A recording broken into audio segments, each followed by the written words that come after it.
All right, everyone, can I have your attention, please? We have a special seminar today. So I'm Dan Sperling, and I'm here to introduce our two speakers. And so this, as I said, this is a special seminar because they have been awarded the Ryuichi Kitamura Award, Paper Award from TRB. And this is an award that's given to the best paper in the travel behavior and travel modeling area at TRB in the past year, for the past year. So not this January, but the previous January. So they were selected and as having the best paper. So they're going to be talking about it in a moment. So the first author is Zhibin Chen, and Zhibin is he's currently at he's just finishing up his Ph.D. at University of Florida, is starting a postdoc at University of Michigan, and Zhengshan Xu, how did I do? Close? Close. Is a graduate student at University of Florida. And so they are getting the Ryuichi Kitamura Award. So let me tell you a little about Ryuichi Kitamura, because most of you probably don't know much about him. He was a professor here at UC Davis, in fact, for about 15 years. In fact, he and I were the ones that started the Institute of Transportation Studies here at UC Davis. He was a brilliant travel behavior expert. And just to give you a sense of, one of the ways to appreciate how he could be, why you would consider him a brilliant travel behavior expert. So he was Japanese. He went undergraduate in Japan. He did do his PhD at Michigan, at University of Michigan. And then he came here. He was still pretty young. And within about 10 years, about 15 years of his PhD, or maybe within 10 years of his finishing his PhD, he was considered the premier travel behavior expert in the U.S. Now here he is,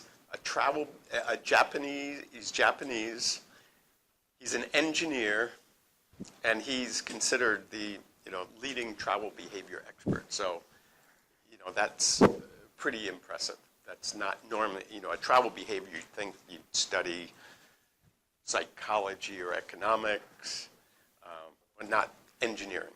Although I know lots of you are in engineering and think you're travel behavior experts, but we'll leave that aside for the moment. So anyway, so he was not only a brilliant travel behavior researcher, but he was also a wonderful person.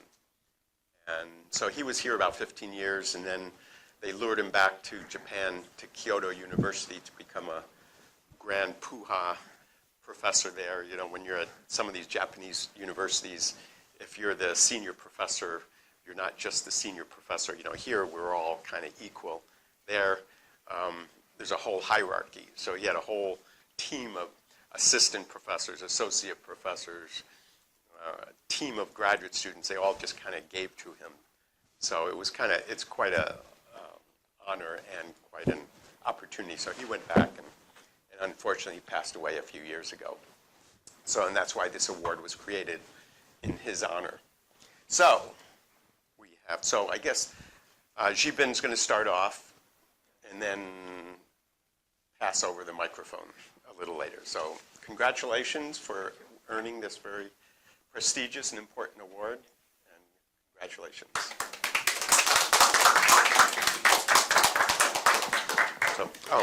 And I have to give you the microphone.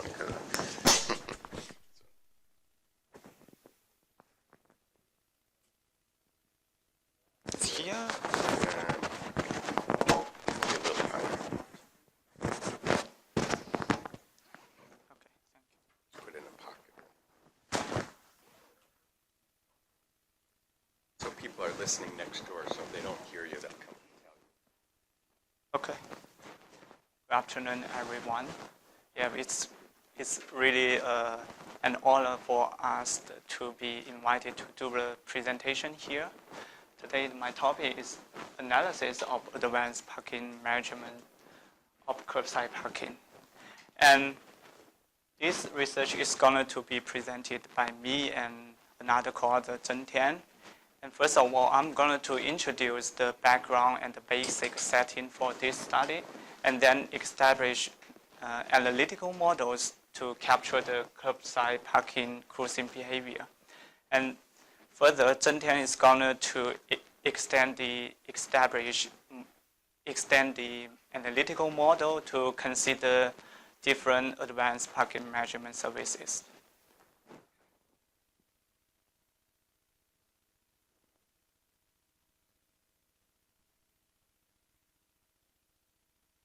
So cruising for parking is time-consuming and frustrating for drivers, and further intensifies traffic congestion by slowing through vehicles and also increase traffic volume on the roads.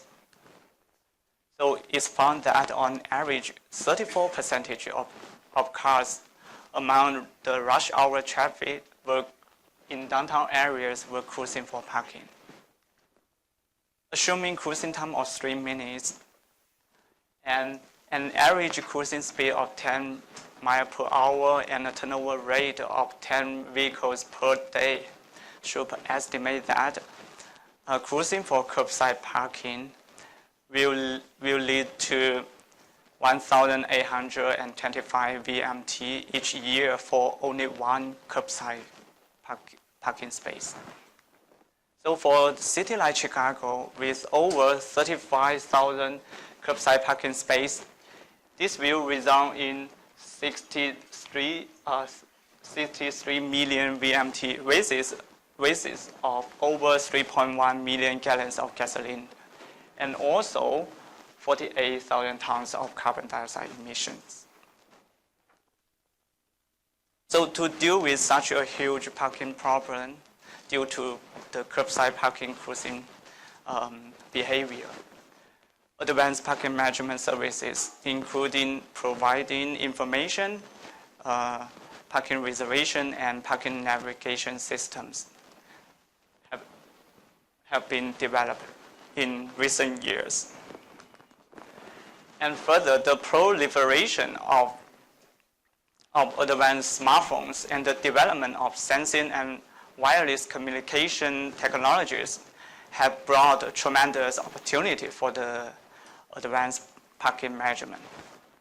In fact, there are already the several types of parking management service available to the public, such as Spot Hero, ParkRiz, ParkNow, Parking Panda, and also the famous SF Park.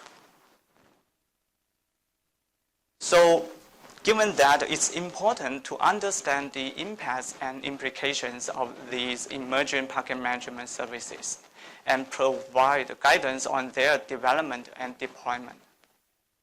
Particularly, this study aims to establish analytical models to understand how real-time parking information and parking reservation service will change the spatial distribution of parking activities. To do so, we first developed an analytical model for curbside parking on a one-way street under 3 scenarios: status quo, providing information, and allowing reservation. And then we use simulation to verify the results of our analytical models. And lastly, we compare the performance of these 2 parking management services. So to facilitate the model, we consider a one-way street in which there is only one destination, and only the on-street parking spaces are scattered around the final destination. And we number those on-street parking spaces in a decreasing order along the destination of the street. And particularly, 0 means the final destination. And here N is the first space where drivers may start cruising for parking. And L is a larger number such that drivers can always be able to find a vacant parking space between space N and space negative L. So in our study, drivers are assumed to select parking space to minimize their walking time to the final destination. And also because the street is one way and very long. So once a driver has passed a parking space, she will not be able to come back for it. And without loss of generality, we assume that the arrival highways of drivers and their parking duration follow exponential distributions. And we let the lambda denote the arrival rate of drivers heading to the destination, and gamma the departure rate of an occupied parking space. And we further assume that the arrival highway for each parking space also follows exponential distribution. So I'm going to introduce the analytical model, how to build up the analytical model based on the status quo scenario. In the status quo scenario, there's neither parking information nor parking reservation available to drivers. So drivers can observe the availability of a parking space only when they reach it. So here in this scenario, we adopt the cruising strategy proposed by Arnold and Rose, such that drivers will start cruising for parking from a particular location, that's a particular parking space, and then take the first vacant space and walk to their final destination. For example, if a vehicle start cruising for parking from space N, then she will keep on driving until she can find a vacant parking space, and then she will park there immediately and walk to the final destination. So that's the cruising strategy we adopted for our study, in our study. Sure. You said that the driver's minimizing their walking distance to their location. Why then would they take the first vacant parking spot they came to instead of the parking spot that they came to closest to destination 0? Okay. Why would they not take parking space 1? Okay. So I have to repeat your question here. So if we assume that the drivers will always select the parking space to minimize their walking time, then why the drivers will pick up the first vacant space instead of just drive to the parking space closest to the final destination? Okay. So the problem is that in this scenario, status quo scenario, you do not have any information about the parking availability. So that's the question. That's the problem, and that's the key. So, for example, if I'm the driver, and I will start cruising based on my day-to-day experience. And that's why we adopt such cruising strategy.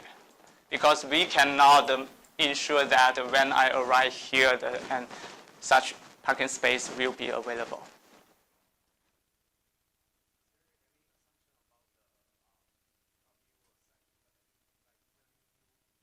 Driver is at space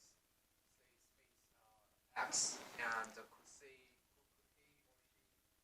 beyond that space to see like whether or not those spaces beyond like after this space Okay. are available or not. Okay. This question is that is it possible for the driver to observe the availability of the parking space ahead several? Yeah. Okay. Spaces ahead. Yeah, several spaces ahead. And actually, I do believe that our study can be extended to capture such scenario. But in our study, we only consider that the driver can only observe the parking space and only when they reach it, only one parking space. So.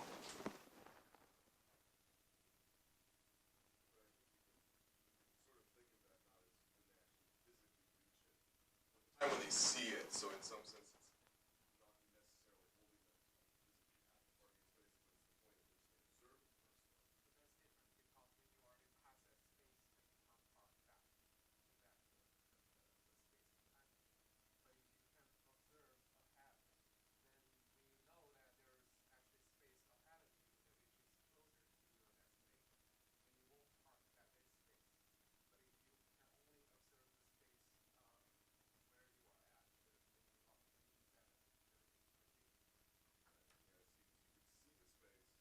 think you're gonna park there, and you get there, see another one, change your mind. That could also happen. I think that's. Idling time between 2 or 3 spaces.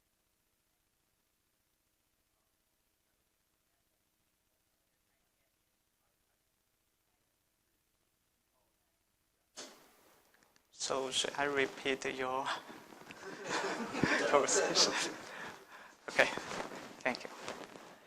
And given that drivers may have different risk-taking attitudes, for example, some driver may start cruising for parking at space very far away from the destination, while some others may, drive very close to the destination and start cruising from there. However, no driver is supposed to start cruising for driving after passing their destination. So we suppose there are N+1 types of drivers who will start cruising for parking at space capital N, space N-1 until space 0. And we let Ci be the proportion for each type of drivers. And such C is given exogenously when satisfying these constraints.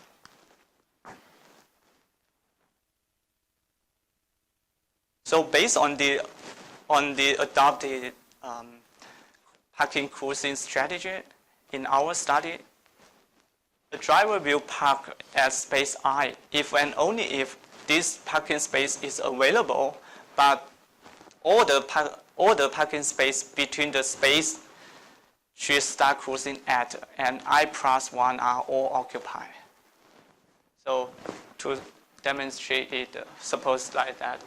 If this driver start cruising at space K and then she finally park at space I, then it happens if and only if all the parking space between K and I+1 are all occupied, while space I is still vacant.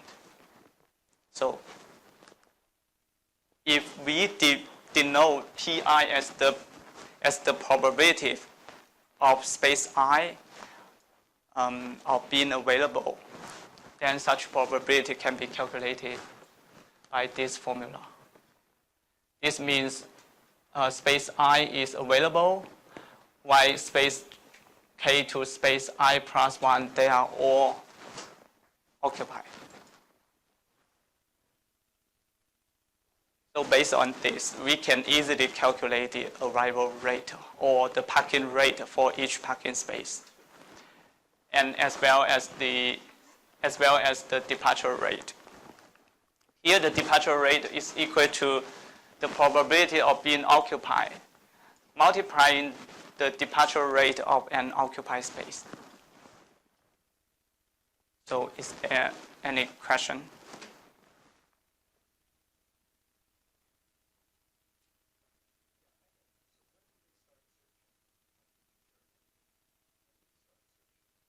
Yeah, in this scenario, because as I mentioned, different drivers may have different risk-taking attitudes. So we suppose that this is given exogenously. So for example, we we're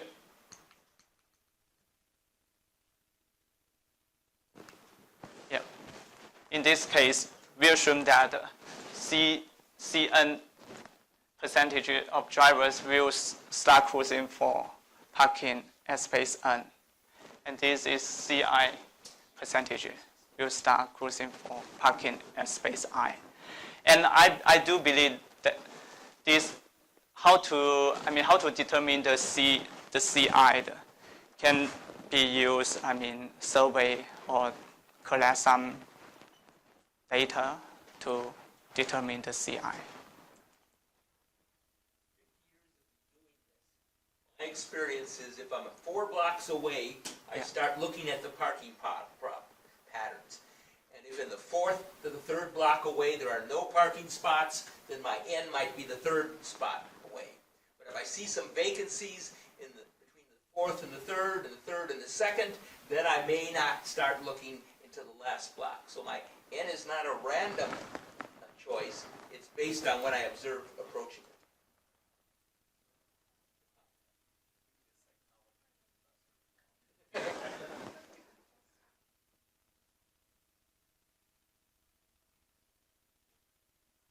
So That's a comment saying so that maybe your N shouldn't just be a random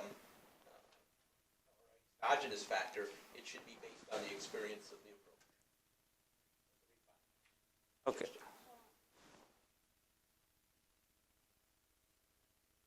Okay, you mean this end should be endogenous determined instead of exogenously determined. Okay. But in this scenario, because to facilitate the model, especially to capture the parking cruising behavior, and in the following slides, we are going to talk about that our model can provide us a closed form. So if we consider N as an endogenous variable, then such it's not that easy to obtain the analytical model. So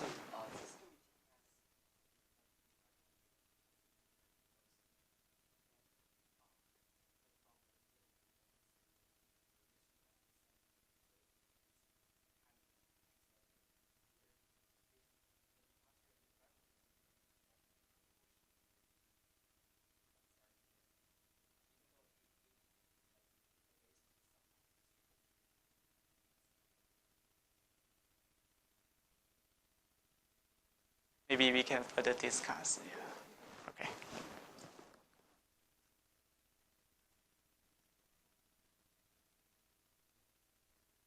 So at the steady state, the probabilities of space being available should remain constant. And each space should have equal arrival and departure rates, which means gamma I should be equal to lambda I should be equal to gamma I.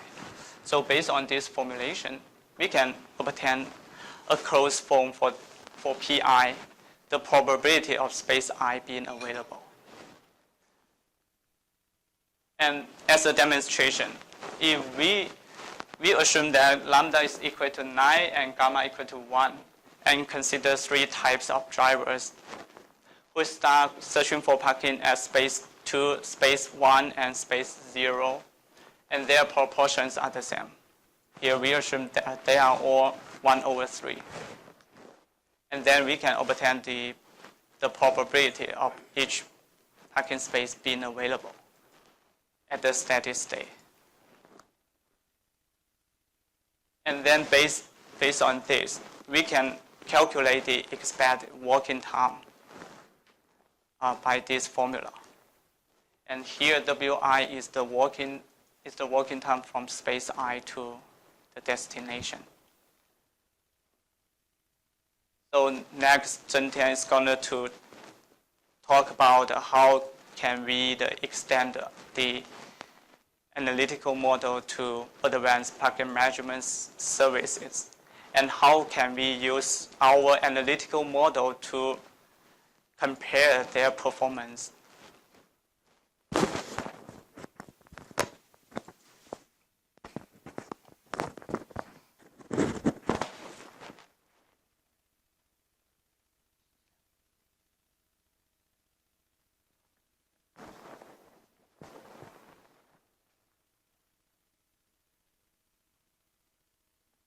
Hello everyone. So now I will introduce how can we incorporate such analytical framework into modeling the advanced parking management. So we consider two types of services. One is providing parking information, availability information to the drivers, and the other one is we provide reservation services. The first one is we provide parking information. So with such service, drivers get real-time parking availability. However, this does not mean that drivers are guaranteed with the best space that is shown on the map, because there might be other drivers ahead of him who target that space, so he will get first instead of this driver. And the other reason is that there might be other better spaces that are currently not available, but might be available soon. So here, instead of directly taking the availability information as the rules for the driver itself, instead they take it as a source to learn the probability for each spaces to be available, so that he can get the expected working time based on that. We still assume that drivers take the same behavior as he does under status quo, so that he starts cruising at a particular space and then take the first vacant space, walk to the final destination. However, the difference from the status quo is that in this case, drivers are able to select an optimal point to start cruising, instead of start cruising according to his risk attitude. So the objective of drivers is to select a location such that his expected working time can be minimized. So here we assume that in order to simplify the model, we assume that drivers receive the identical information and make homogeneous decisions. So they start cruising from the same space. We denote it here as capital N. And N here is determined endogenously according to the probability distribution of the parking availability. However, here we will talk about later how the optimal N is decided. Here, let's just assume that we already decided N. And then if the driver parked at space I, then similar as a status quo, it means the probability of driver start parked at I is that the space I is vacant, and all the previous spaces from capital N to I plus 1 are occupied. So the probability of I being vacant times all that probabilities. And then from this expression, we can obtain the arrival rates and departure rates for all the spaces, which can be written as this form. Then we still have steady state conditions such that the arrival rate and departure rate for each space equals to each other. By incorporating this condition, after some massaging, we can write the probability of vacability and the expected working time as a function with respect to the total arrival rates and departure rate. So a simple numerical example, if, say, the arrival rates, the total arrival rates are 9 and departure rate equals to 1, we can, and N is decided, then we can determine all the probabilities for all the spaces on the sequence that the drivers are searching from. So now the problem is how can we decide the optimal N?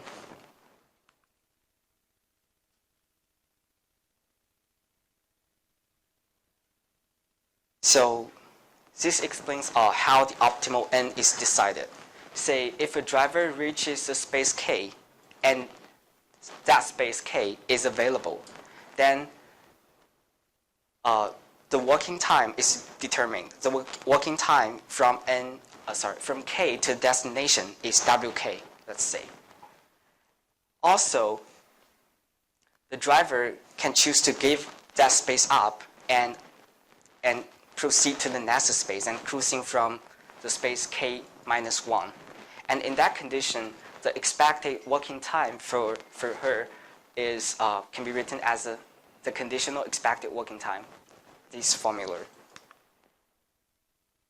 So whether or not he will choose the space K is dependent on this condition. So if the K is chosen, it means that the expected working time from K to the destination should be less than the expected working time if he chooses to proceed, right? Therefore, the point that drivers choose to start his cruising behavior is determined as the largest space K such that this condition is satisfied. A simple numerical example. So if given all the spaces from 11 to 1, and we assume that the working time from space I to the destination is equal to the absolute I, then the first column here denotes the working time from space K to the destination. And the second column denotes the expected working time if the drivers choose to proceed to the K minus 1 and start cruising there. So from this table, we can see that 3 is the largest number, such that the working time there is less than the expected working time if he chooses to proceed. So in this case, space 3 is chosen to be the space that driver starts his cruising.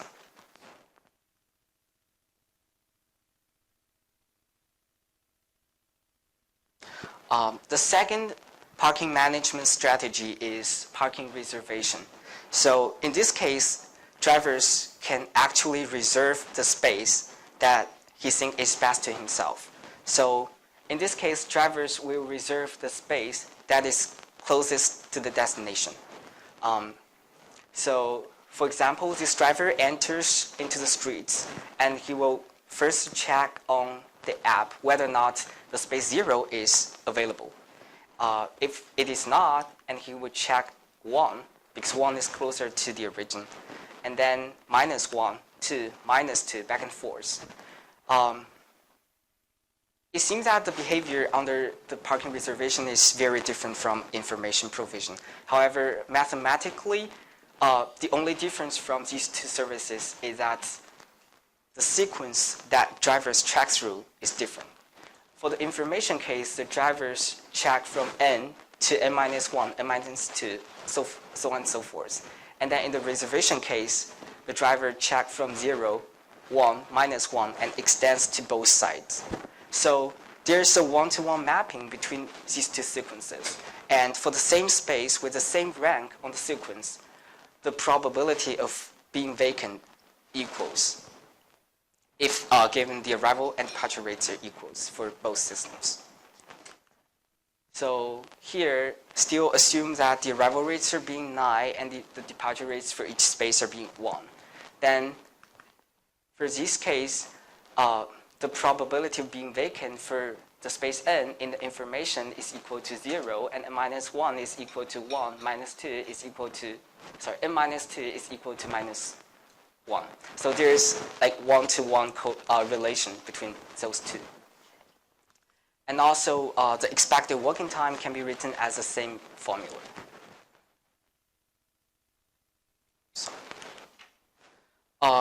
So these are analytical models, and we verify the analytical models through simulations we conducted in NetLogo.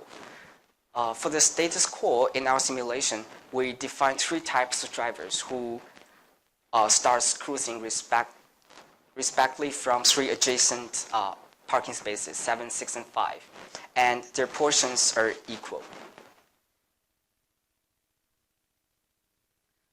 This is the results for status quo. We vary the ratios of arrival and departure rates and see how the expected working time reacts in response for the system. Here we have two observations. First of all, we can see that the analytical results are largely agree with simulation results here. So the maximum difference here is about 10%, which is we think are acceptable. Secondly, the shape of the relationship is convex. So with the increase of arrival rates, the expected working time decrease first and then increase. So the reason for this behavior is because in the status quo, the starting point of the cruising behavior is determined. So when the arrival rates are very small, only those spaces close to the starting point are utilized.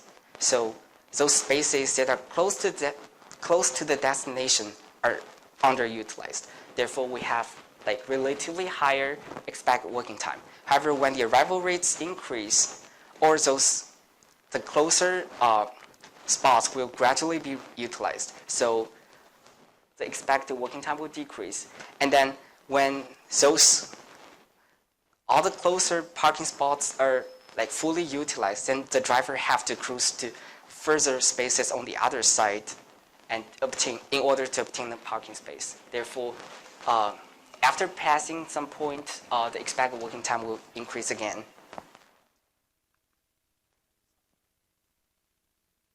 Then for the real-time information case, we can still see that the error is acceptable.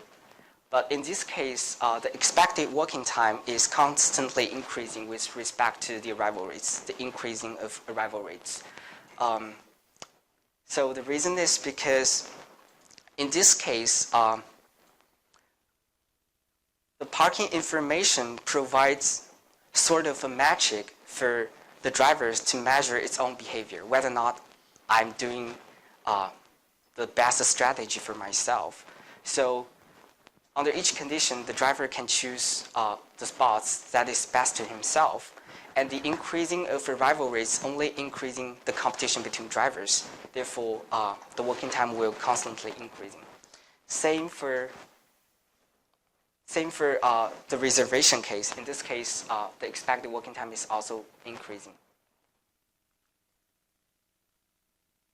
To facilitate comparison, here we also define a scenario called best case status quo. As we all know, for the status quo, drivers, the starting point of cruising behavior for drivers is assumed to follow certain distributions, and they're scattered. So the best status quo is defined such that among all those proportion combinations, the best status quo is the one with a minimum expected working time for drivers. So that case can be solved as this programming. We minimize the expected working time, the objective function, the working time, with respect to a mixture of driver's type. Here, C is the portion of each driver's type, and the summation of them should equal to 1. So by solving this formulation, we can obtain these results. So this figure gathers all the 4 types and in the same map. So by comparing different cases, here's the green dotted line represents the case for status quo. And as we can see, the black line is the case for reservation. So the reservation is always better than the status quo in our simulation. It always have less expected working time for drivers. However, it's for the information case, for the most of the time, it is better than the status quo. However, for some like very small sections, the status quo outperform the information. In fact, the information case we define they share the same behavior. Drivers in the information case share the same behavior as the status quo. So it is actually a special case of the status quo. And so under each ratios of arrival and departure rates, we can always find the best case status quo that is better than the information. However, comparing with the reservation, the reservation always perform all kinds of status quo. So as we can see from this figure, the reservation always have less expected working time compared to the status quo. And this conclusion, we proved it theoretically use our analytical framework.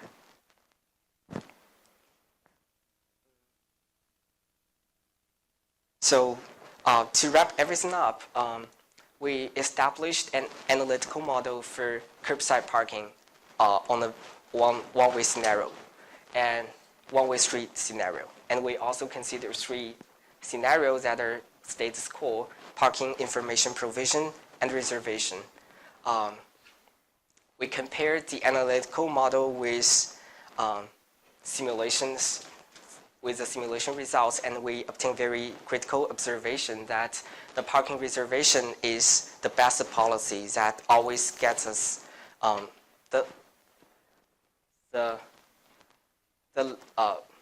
always gets the smallest expected working time compared to the information and status quo. And providing information may not necessarily enhance the system. It may only intensify the competition between drivers and worsen the system, and worsen the system performance. This is our end of our discussion. So our paper is already made available online. So if you have interests, welcome to read our paper, and I'll be happy to answer any questions you have. Thanks.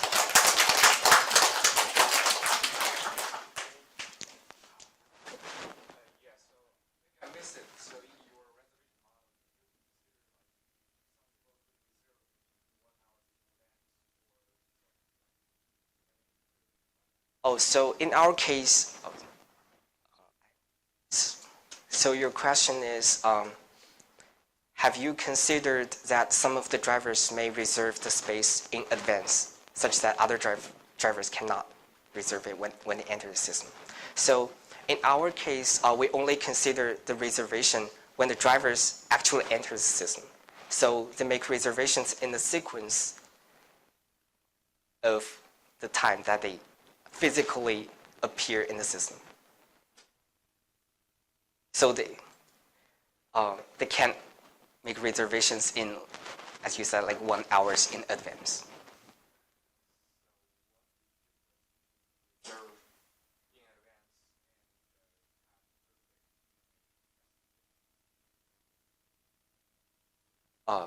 What's the difference between make a reservation and have perfect information? Yeah, so because you said that you need to be physically in this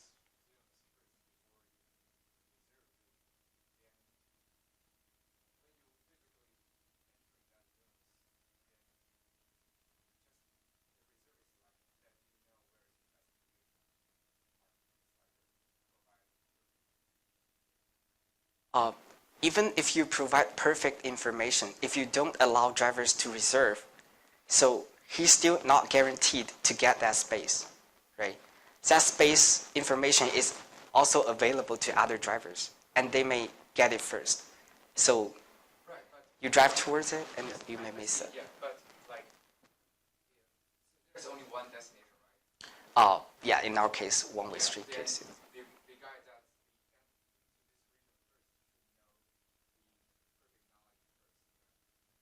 Yes. I can see that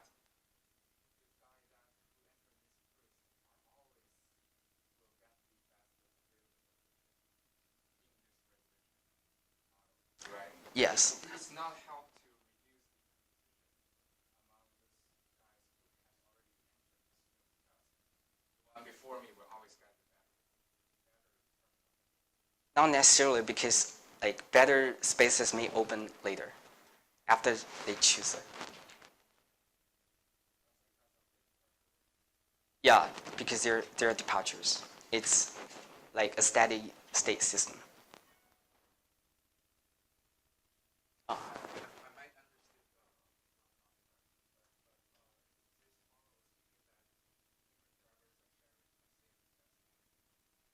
understand. Is this model assuming that different drivers are sharing the same destination? Yes. In our one-way street case, yes. So like the Right, like a downtown, assuming. What would your hypothesis be of the results of implementing a similar model on 2 dimensions instead of 1 dimension, where there's a certain probability to, while I'm cruising, if I haven't found the parking spot, turn left, turn right, or go straight? Let me repeat your question. So are you saying like how can you extend your model to two-dimensional spaces? If you were to extend it to 2 dimensions, what's your hypothesis on the value of reserving, having information for just cruising? I would think if there were multiple dimensions and not just one street, having a level of information would be more valuable than it proved to be in your 1 dimensional. So I'm not quite sure whether or not like how the reservation will affect the system when it goes to 2 dimension. But there's one paper who have actually extend the cruising behavior into 2-dimensional space. So in that case, when driver choosing like turning left, right, or going straight, his hypothesis is the probability of each direction of finding a parking space are equal. There is an equilibrium condition under which the probability of all the directions when driver making like turning decisions, they're equal. Maybe I can add something to this question. In that paper, actually, they can only consider the status quo scenario, which means there's no information now. There's neither information nor reservation. For their model, if they want to capture such impact, it's quite difficult. There's no closed form, and there's even no the analytical model to can mimic such cruising behavior. And that's why we consider the cruising behaviors are quite simple. And that's why we establish our analytical model on such a simple setting. Just one way and only the on-street parking, and there's no turn back, something like that. And because we're this setting, that we can formulate the analytical model, and we can analytically, mathematically prove that reservation is the best. But parking information may intensify the parking competition. And intuitively, actually, it's consistent with the reality, allowing providing real-time parking information may make the parking system worse. And we also conduct simulation on a huge network, actually based on San Francisco, by applying the analogy model to mimic the cruising behavior. We also have the same result. Providing reservation is the best. However, providing real-time parking information can make the system becomes worse. So.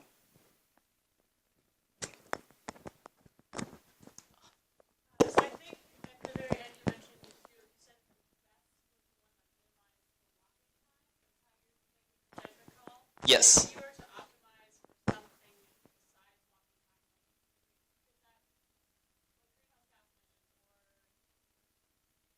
something else, would it still be the best? So your question is, can you make other criteria for the best space to start cruising? here we adopt these criteria because this is how the drivers make their decisions based on, and so. So does it track with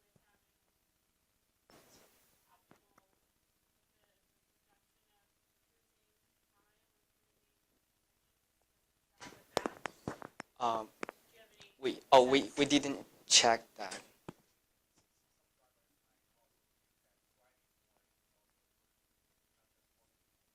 Yes, so drivers, here we assume that drivers prefer to drive.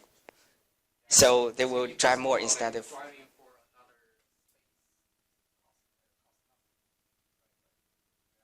or say cost less than walking. yeah. Yeah.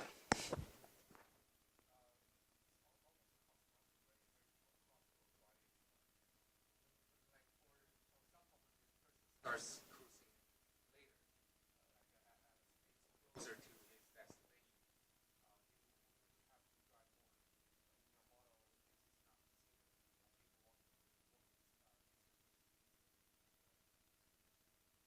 The I driving think- distance is not Right.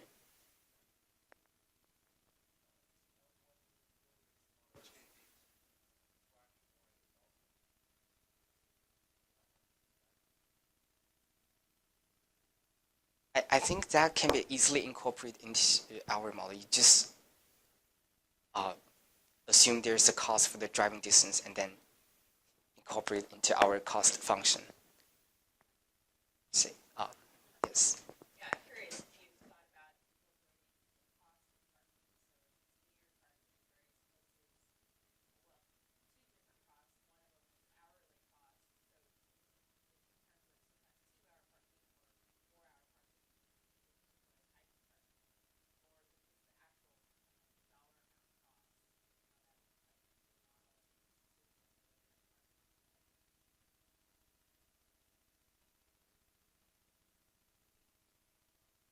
So in your model, have you considered how the parking costs will affect drivers' behavior? Say,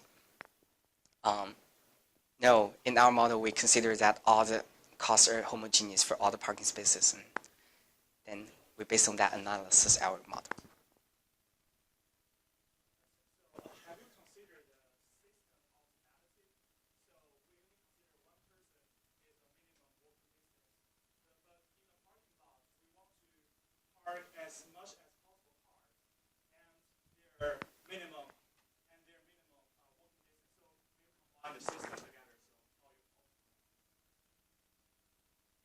how you So the question is that can our model capture the system performance instead of the individual cruising behavior? yes. And actually,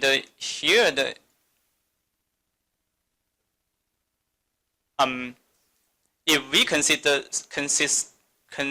the system performance, then the question should be that how can you incentivize the drivers to behave like what you want to achieve?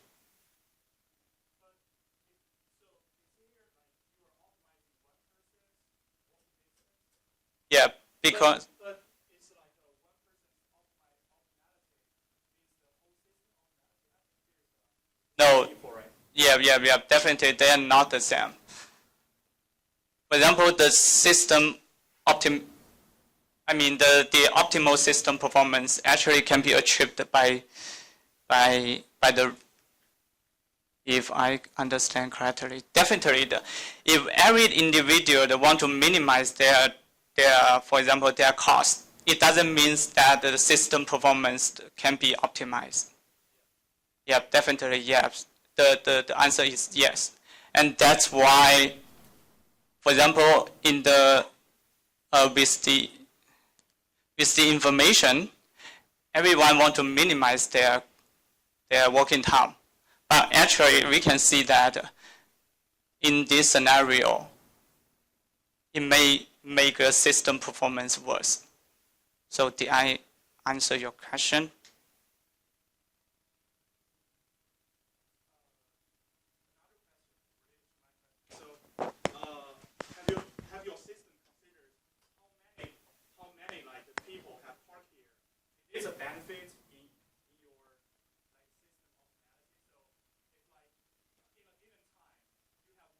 parking here, or you have more like come in and just leave. Is it benefit?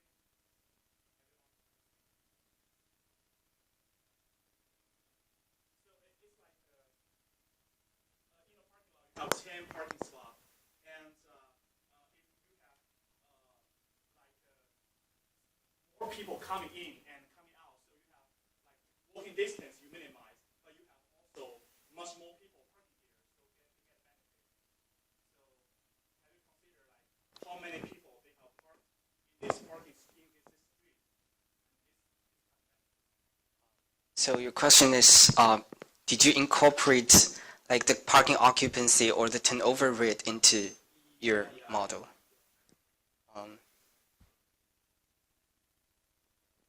Yes, actually, the question you asked, it has been due by our assumption. I mean, in our assumption, we suppose that the corridor, I mean, the street is very long. It's long enough, and everybody can find a vacant parking space along the street.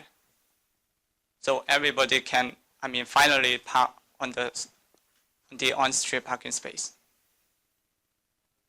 So under this stationary state, the total occupancy are the same for like all the scenarios.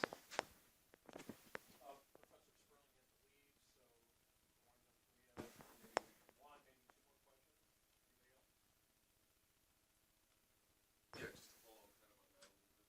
a little bit, I think it is, yes. So the information case is more like user equilibrium, and the best state score is.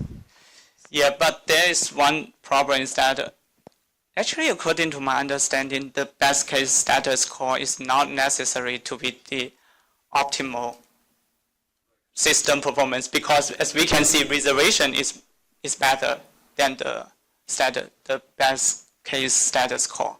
Because, for example, why did this happen? Because in the status quo, we assume that no driver will start cruising after passing the destination. Actually, in the system optimal, somebody have to sacrifice themselves. For example, somebody may not, I mean, they may be assigned to a parking space which is far away from their destination, or something like that. We can consider that some driver have to start cruising for parking after passing their final destination. It's obviously it's not a good strategy for the driver, but it may be a good strategy for the system. Opinion about the best way for a city to implement the kind of system you're talking about here with the reservation network? Okay, so your question is that do we have any good suggestion about the service to improve? I mean, How would you implement this in a city? okay, how can we implement this in the city? What do you mean this? You mean reservation or information or? Reservation. The reservation is quite simple. I mean, I think it has been achieved by most of the smartphone app. But mainly, I mean, according to my understanding, it's usually applied for the parking garage instead of on-street parking, because those public resources, I don't think it's good. I mean, for the government to make it reservable to the public, because it may cost the wastes of the resource, and it may cost the unfairness.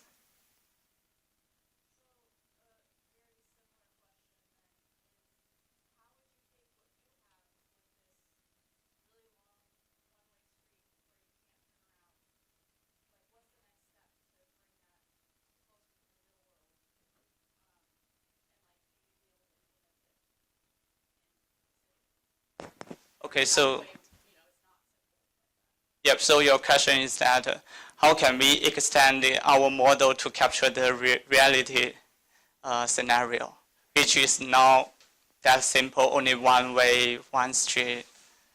So the question, so then, because parking is my dissertation topic, and I also investigate, actually this is the first step for my dissertation. It gives us an insight to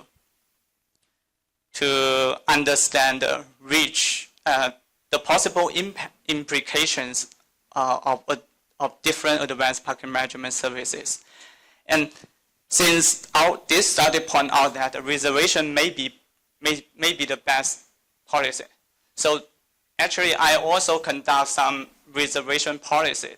I mean, designed a reservation system for a real network, which is, yeah.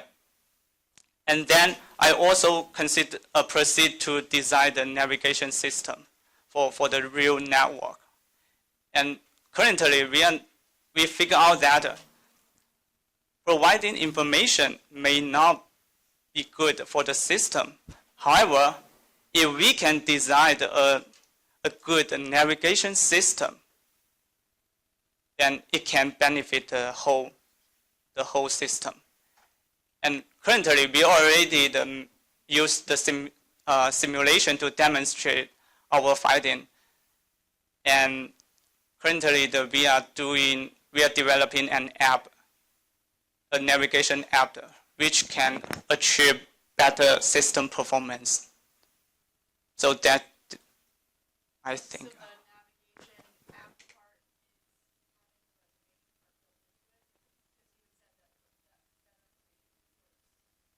said that Yeah. Via the navigation system, drivers is not allowed to reserve the parking space. But we design a novel navigation scheme which can guarantee that all the drivers will be happy if they follow our guidance. And actually, why providing parking information may worsen the system? Because based on the real-time parking information, a good vacant parking space may attract multiple drivers to the same parking space. However, in our developing navigation system, one vacant parking space will only be assigned to at most one driver. So totally the parking competition can be reduced. So, and that's how we address the parking problem in real work. And through this study, we only want to provide some insight for the possible impacts of those advanced measurement services. And I hope I have answered your question. Thank you. Thank them for their